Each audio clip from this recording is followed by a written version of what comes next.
The following program was provided by an independent producer solely responsible for its content. The opinions expressed do not necessarily represent the views of this station, its staff, board of directors, or underwriters. Hello, I'm Carl Seidel, host of The People's View. The show is sponsored by the Nashua City Republican Committee, and if you like to attend our meetings, they're the second Thursday of every month at 6:30 at the Crown Plaza. And if you want to find out more about our organization, you can go to nashuagop.org to see our website and learn about the events that we have. Welcome to The People's View.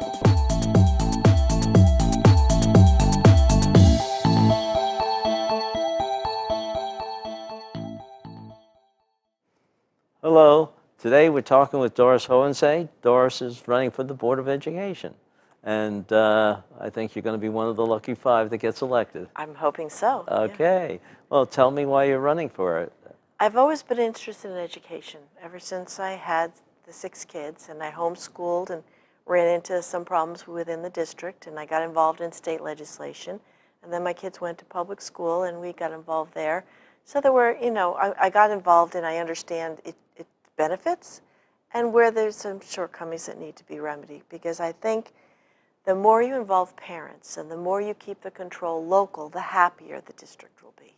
The more you just blindly take a federal grant and not worry about how many millions it's going to cost to implement, and the fact that it's experimental and who knows what the outcome will be, and don't worry, it'll be turned over in 5 years and we can do it all over again. That's not helping our kids. They have one chance to go through K-12. Those grants, then, they don't have an objective that you have to measure or the outcome of There's all different types of grants. There's one for the state longitudinal database. No. Now, we had a perfectly effective system, and we gave the state attendance records and how many English language learners, free and reduced lunch or special needs, so they could figure out how much money goes to the district based on attendance and who's in the classroom.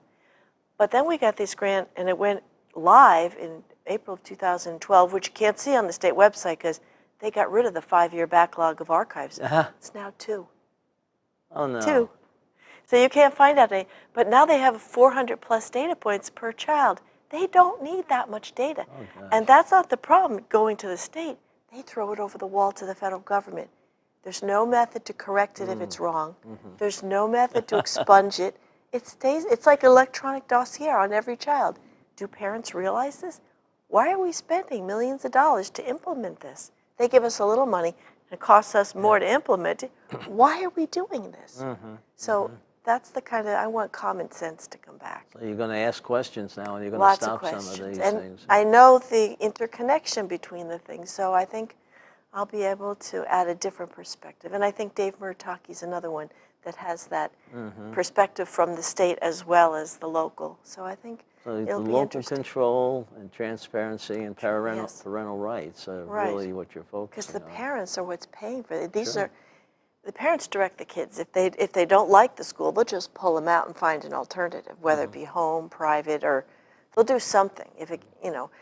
They can even opt out of certain programs. We got that law passed. If everything is fine, but then one little program, it could be English, something about it you just don't like, you don't feel is right for your child, you can go in and work with the district and say, I would like to do something else. I'll pay for the alternative, and I'd like to work it out with you to meet standards, to get my child educated, but we want to be happy together. We shouldn't be fighting. We should be working together. Right. So we've got to create that flexibility so everybody can come to the school, use it, and feel like they're getting what they need for their child. What's their excuse for not doing something like that? I mean, is it they're saying, oh, you can't do it, we have too many people? Oh, the flexibility? Well, everybody has different criteria. I know there was one English class I pulled my child out of, and it wasn't that it was offensive. It was just not productive. He was reading about an interesting book about climbing Mount Everest or some big mountain, but the teacher was asking him questions like they were historical facts. What happened at this date and time? What happened at not linguistically, not overall the plot, not the theme, not anything in terms of literature. Yeah, right. It was just, it was backwards. It was sort of like Misplaced history teacher. Yeah, so we decided that, and it was sort of annoying to my son and a lot of others in the class. So we said we need to work out something. And this was before the law went through, and we worked out something. But now it's easier. We have a mechanism, we have a procedure. So the kids shouldn't have to suffer through something and say, okay, all English is bogus and I hate it, because that's what kids do. I remember doing it. And then when you get to college where you had that flexibility, it's like, wow, things are much more interesting here. And all I needed was that little flexibility to enjoy and benefit. And that's from it. that's the purpose of them enjoying their work at school. We're not paying this money, so they're miserable. It's not helping anybody. And then they get miserable at home. That's true. They bring it home. They share. Kids are good about that. They share. Well, you're also looking at this implementation of the Common Core and everything, and dictation of procedures from the state. Can you sort of review your interaction with? Well, like Smarter Balance assessment, we now switched from NECAP to Smarter Balance. It's our statewide assessment. They said it's going to be so much better. It's experimental. It's not validated. Right. It's going to be so much faster. Now, we took it back in the spring, April maybe? Different weeks, different months. There's a 12-week window. We have no results. They got them back over the summer. By August 21st, they had every single result. They've got them scored, but they say they're preliminary. We're not going to get them till November. Now, if these, why did we spend $5 million on technology in Nashua to do these online? I mean, we could have done paper and pencil like Brookline or like Wakefield. You have computers now. We spent all this money to get quick turnaround, and we're waiting 7 months. How is that informing our instruction? And if it is even a valid measure of what the kids are learning. So I think we need to not just take the money and run. We need to say, okay, let's ask some questions before we do this. And because every time we turn things over, we have to retrain and retool. That's expensive. And all that money could have been going to something better, like making sure our schools are well maintained, they're not falling apart, or helping our teachers, or getting another teacher in the classroom. These are things that they balance. I've never looked at that perspective before. I've always looked at it as common sense. Does this policy make sense, yes or no? Yeah. But now it's a big equation, so it gets more complex. You're spending money here when it could be better spent someplace else. Yeah, so that'll be a whole new thing for me that I haven't looked in terms of the complexity of it. I've looked individually at policies. Well, are they, well, from your knowledge of what's happening there, doing too many programs or too many things Too many federal programs, I know that. Okay. Every time they want something, they come in with a carrot and a stick. And the carrot is here. Here's Money, a federal grant. But did they reimburse us for $5 million for the implementation of that new assessment? That they're already saying, we take it 7 times through K-12, they're already saying at the state level that it's not such a good idea. We'll take out one and do the SATs. Well, if that's not such a good idea, why are we doing it? And then in Rochester and in a couple other districts, they have a new pilot program they call PACE, Performance Assessment Competency Education. Now, a pilot, usually you go ahead, you study for 5 years, you come back with the results. This pilot just means let's open the door and keep pushing them through. 4 went last year, 4 more are going this year. They had a bill to help every district do this experimental program. And the legislature, your body said, no, we took that out. That was House Bill 323. It's still in the waiver. So we've promised the federal government, we're going to do it to all the schools. Now wait, we're taking the money on that promise when the legislature said no. I'm sure there's another bill in there to try to do it, but why are we rushing to judgment? It wasn't enough to implement this and retool and retrain. Why are we barely going through this and they have this other program in? It doesn't make sense. Slow down, breathe. I mean, homeschoolers do a lot less money, a lot less fancy equipment, a lot less of everything, and the kids manage. So you did all 6 of your children at home.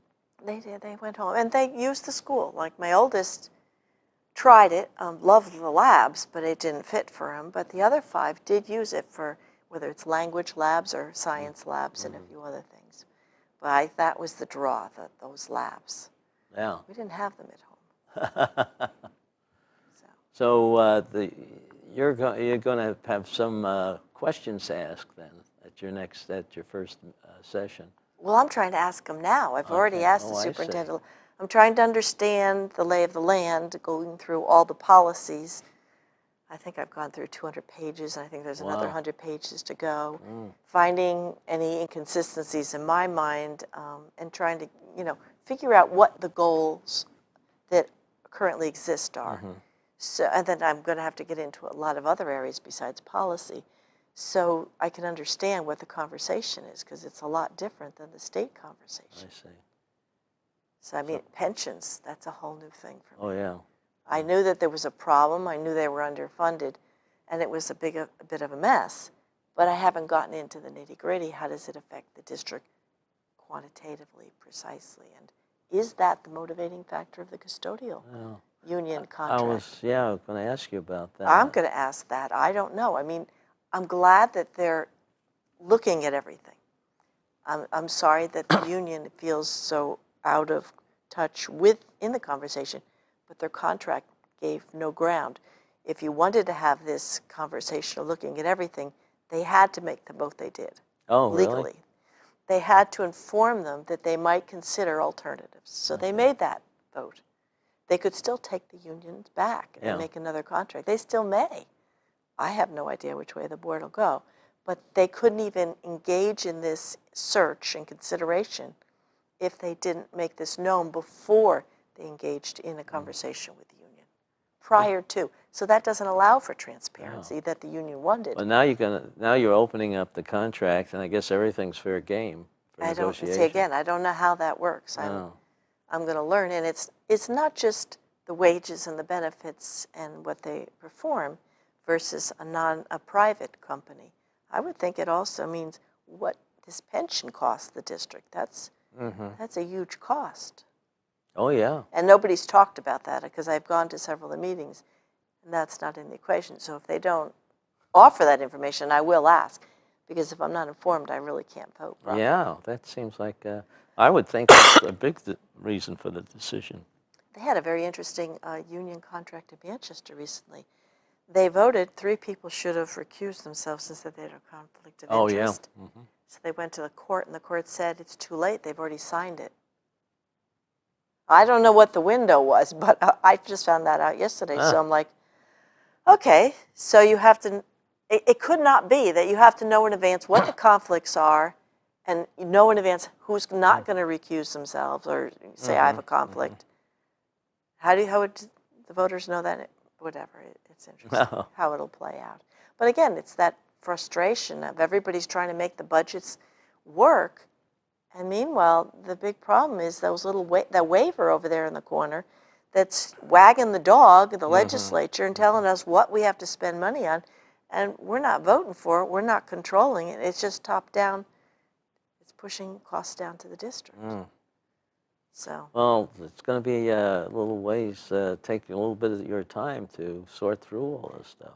But it's interesting, because I think I have context. I'll have a little more context. And maybe the legislature needs to do a little bit more to slow down the enthusiasm of the State Department of Education in taking all these grants or applying for all of them. There was a bill in last year that asked, could you have a public hearing? Again, we wanted transparency before they put it in to see what they're promising. Couldn't get that. Could not even get a public hearing. So they go before the Oversight Committee. There's 6 members of that. 2 of them were busy with the budget. They didn't even come to the deliberation. They just said, call me when you need to vote. They came in and rubber stamped it. There were 3 out of the 6 in on the conversation. 1 was opposed, 2 were for. So 2 out of 6 were for. They call in the 2 from finance, and yay, rah-rah, we've done this. As a citizen watching that, I wasn't thrilled. That wasn't the transparency that I wanted. So now we have the promise of PACE in all of our districts, just like they promised the previous waiver that all of our districts would have Common Core.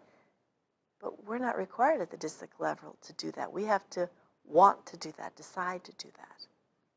But they promised in the waiver, and they're doing it backwards. The department is not.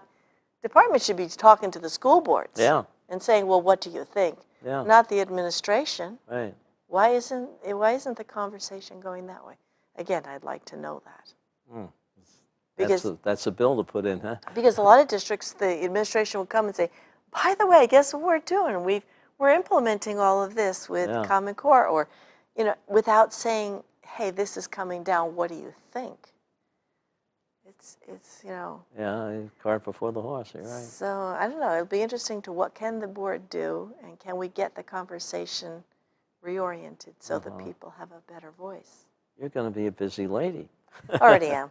Yeah, Already well, even busier, though, once you get into the... If I get in, if the people want me in, then I will be busier. If not, Well, I you will have continue with what I a was couple of doing. people there that are interested in making some changes and stuff. I hope so, and I think, well, they are. I mean, they're already, Yeah. the fact that they're looking at this custodial contract from a different perspective. They haven't ruled it in or out, but the fact that they're saying a step back and saying, I'd like to look at the bigger picture, means they're worried about the budget, and they don't know what to do, and they don't want to be at the last minute where they're just cutting things. So. Well, I know one of the other persons that's running was worried about the discipline problem at schools. Have you ever looked into that part of it? I've heard that from substitute teachers. Yeah. Is that the other candidate that was a Right. substitute teacher? And other citizens in Nashua that have been substitute teachers have said, because they're just, they think back to their days, and then they look at it subbing, and they're like, this is not what I expected. Yeah, yeah. Well, is that something that we have to address, or? I was thinking, if I was elected, because I don't think I should do this beforehand, and this is just an idea, I don't know if I'll be allowed to, but to go from each of the schools, there's 12 elementary, 3 middle schools, 2 high schools, plus a few others, to spend a day in each school. Meet the principal, like take math, because I like math, and go to math classes and find out what the math materials are using, the math assessments, the math curriculum, the online tools, so I can see the consistency throughout the 12 years, how it plays out, and just go from school to school and just try to get a feel. And if that works, I just want to see firsthand, because otherwise I'm sitting in an ivory tower and saying, well, I think, with no basis. And that's Have you wrong. been to a charter school? I've been on tours at charter schools. I am not very involved in charter schools. No, but I was just wondering, the reason I asked is I've been to the one here in Nashua, the Academy of Science and Design, is it? Yeah, I've heard a lot of good things. I went to is one it- in Manchester. Okay. There's a lot of enthusiasm in those children, but they were contained, They could be, yay, yay, yay, but the teacher, starts talking, they shut up. So you're saying they had better discipline? So they had discipline, and it wasn't open. I mean, the guy did not have to yell or anything like that, or the woman that was teaching. Since they're public schools, maybe that they ought to do a survey and ask the students what they think, especially the students that were in public school and switched to a charter. Yeah. What do they feel like contributed to the difference? The few people I've talked to, discipline was a consideration, but more was the way they taught and how they allowed the children to really advance and not sort of teach to the lowest level. Well, I think they know that it was a privilege to be selected in the lottery to get into a charter. If they misbehave, they have the option to throw them back. Oh, yeah. Public schools don't have that option, so you're kind of not really on a level playing field Well, that way. yeah, I understand that part of it, but you should have some kind of a discipline too. There should be, but we need to look at all the factors. And then the other thing is, they don't have the Common Core in any of the charter schools that I know of. So they're thinking that they're immune to it. They'll just take the statewide assessment and they'll be magically proficient. So maybe that'll work initially. Maybe things, I don't know how that plays out, because I don't know how academic the assessments are. My understanding is, and this was substantiated at Fairground, when the teachers took a smarter balance and they said it was more psychological and sociological, and everybody complains about that new Common Core math. So if they're not in tune with this, how will they, no scores, I have no idea. November sometime we'll figure it out, but that's another factor. And Representative Kirk told me yesterday there's no remediation, even though the state law says there is remediation when a school fails. And Manchester just had an innovation plan. So I need to know how that works out. We're supposed to take Smarter Balance for 7 years. Well, Rochester's in PACE that the legislature didn't approve, so they threw out 4 years of the test. Oh, Again, violating state law. How does this work? yeah. I don't know. And then Croydon, which is an interesting case, I was listening to an interview that Rich Girard did. They asked the State Department to review what they wanted to do several years prior to doing it. The state said they don't need to take a vote. Croydon took a vote anyway, and they decided to do what they're doing, and now they're in trouble with the department. So, there's a lot of nuances that are confusing. I mean, they have what they're doing is they don't have a high school. Yeah. Most of them go to one public school.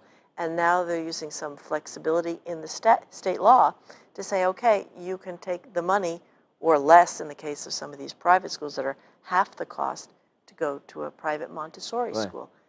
Some of the kids benefit there better. It's more hands-on or whatever it is. It's working for them. The State Department all of a sudden, and they've been doing it for a while in Croydon, is all of a sudden coming down, and then you've got Chuck Douglas saying, but the state law says they can and they may. So it's interesting. It is, and it's not so long ago. My children went through schools 25, 30 years ago, and we were able to deal with the schools. Now, this is in Massachusetts, but still, we were able to talk with them if they needed certain special things, and one benefited by a Montessori type of addition in learning to read and write, and that we did at home. Yeah. So that supplemented it. So, working with we were able to work with the teachers very well, the principal of the schools. That was local control. Yeah. We've got far less of that. Yeah. We've got these national standards that are not mandatory. Right. We have curriculum that's aligned to the core that's not mandatory. Tests that test you on the core, which is mandatory. There's a little coercion going on here. So. Well, you're going to have a little bit of problem there, I guess, convincing people to go the way you think they should go. Well, I'm not trying. I think we need to have it. It's not the way I think. We need to have a discussion about these tools before we just say, yeah, I'll take this. Well, even having that is a change of process. Well, I think that they're going to see that they need to slow down and discuss things, and maybe they weren't given the information, because I think we had that in the Senate, especially about that bill about PACE. We had some of the senators getting on the floor and saying that the information they were getting from the department wasn't consistent, reliable. I mean, they couldn't get the information they needed from the department. I mean, it's like opting out of the Smarter Balance. That's your right as a parent to do. More than half of the high school students in Nashua and Manchester and other districts opted out. The department was sending out conflicting technical advisories saying, well, you could, but no, you can't. So that they were bullying from the state, telling the districts that they're not allowed to, clue in the parents. Fortunately, Nashua developed a policy, which I don't see in the POPs policy list. I think it was just sort of like off the cuff for Well, you strike year. on a pet peeve of mine. Most of the programs, and this is more than just education, but almost every department that I've had any real deep discussions with, they don't have a real good formal way of evaluating the project that they are implementing and seeing whether it meets the objectives that were set out to meet. They don't slow down to do that. Oh. If you have 4 districts taking on PACE last year, 4 more coming online this year, that's already in the pipe.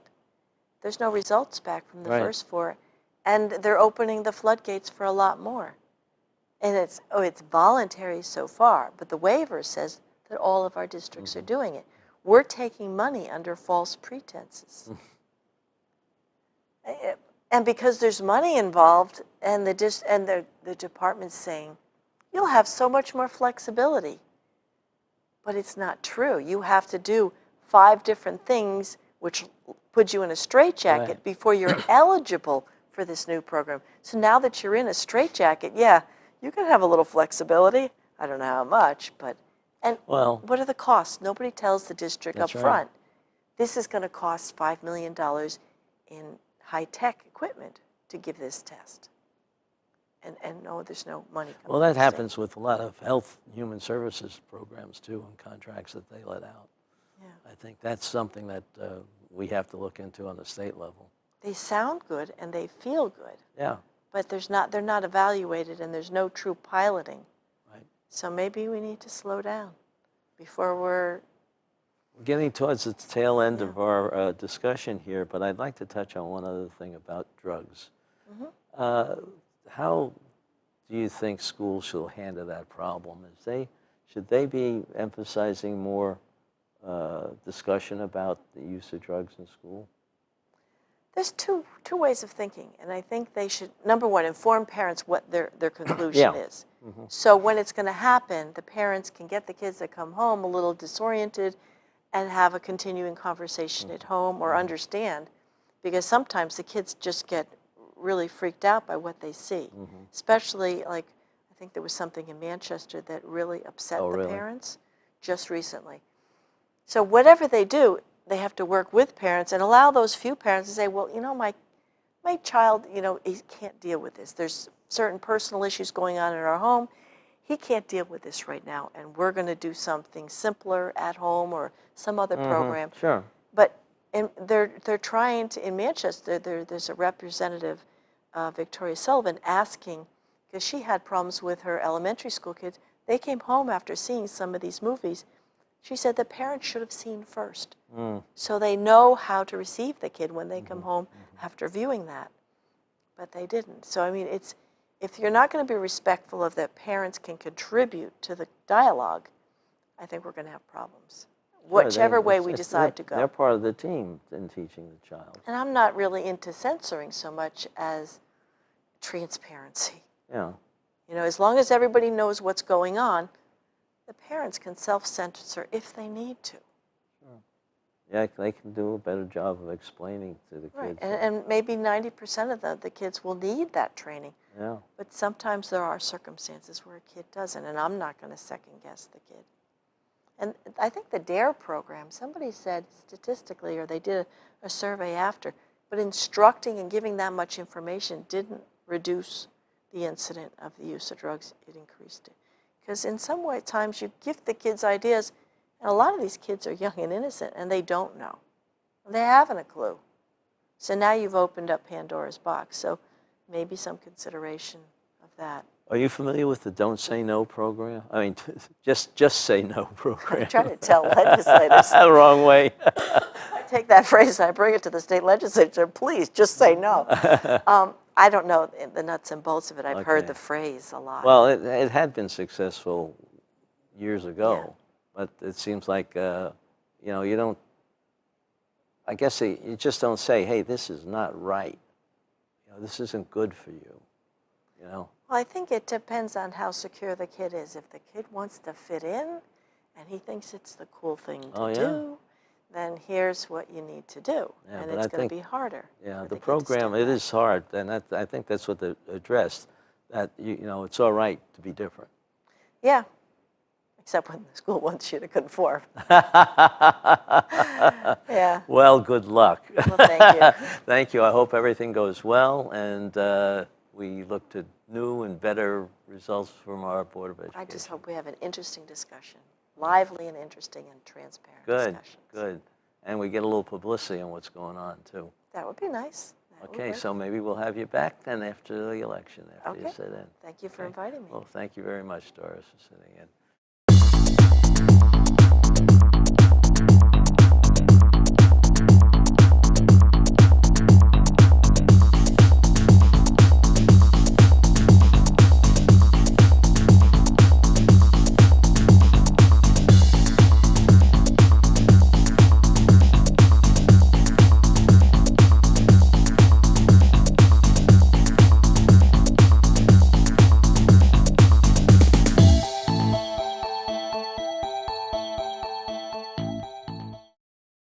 The preceding program was provided by an independent producer solely responsible for its content.